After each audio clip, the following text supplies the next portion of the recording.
انا للہ و انا الیہ راجعون۔ ہم سب اسی ایک مالک کی، اللہ کی ملکیت ہے، اور ہم سب کو انہی کے پاس لوٹ کے جانا ہے۔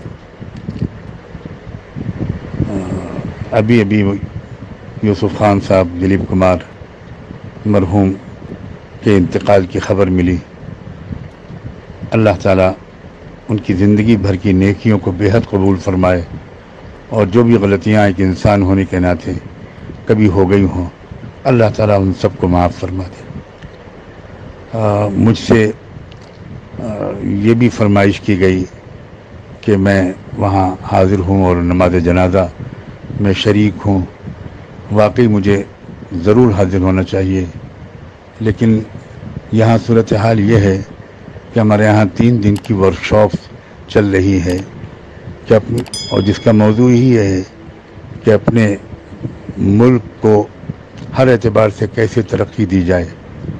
تو 10 صوبوں سے مختلف علماء، انٹلیکچوئلز، پروفیشنلز جمع ہیں، اور ان کے سیشنز برابر جاری ہیں۔ ابھی میں اس سے اٹھ کر آیا ہوں، اور آتے ہی جو میں نے موبائل کھولا تو مجھے ایک وائس میسیج کے ذریعے اس حادثے کی خبر بھی ملی، اور نماز جنازہ میں شرکت کی ایک خواہش یا فرمائش، پرخلوص فرمائش بھی ملی۔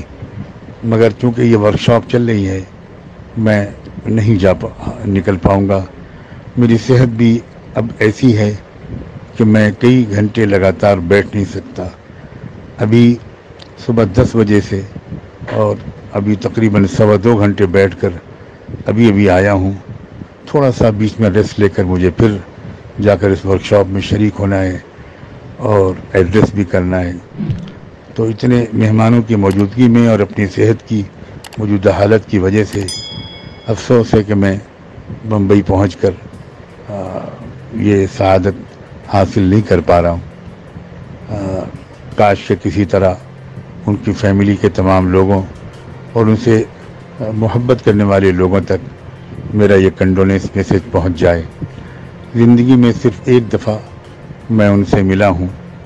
میرے ایک رشتے کے چچا دلی میں رہتے ہیں، انتقال ہو گیا ان کا بھی۔ ان کا کچھ تعلق تھا، تو ان کے گھر پر میری ایک ملاقات ہوئی تھی، بہت زمانہ ہوا۔ اس وقت میں ایک اسٹوڈنٹ تھا اسلامک یونیورسٹی آف مدینہ، سعودی عربیہ میں۔ بہرحال اللہ کرے کہ میرے اس معذرت کو قبول کر لیا جائے، اور میرا سلام اور تعزیت کا پیغام ان کے تمام چاہنے والوں تک پہنچ جائے۔ دل و جان سے دعا ہے کہ اللہ تعالیٰ ان کی مغفرت فرمائے اور ان کی روح کو سکون اور خوشیاں عطا ہوں۔ السلام علیکم ورحمۃ اللہ وبرکاتہ۔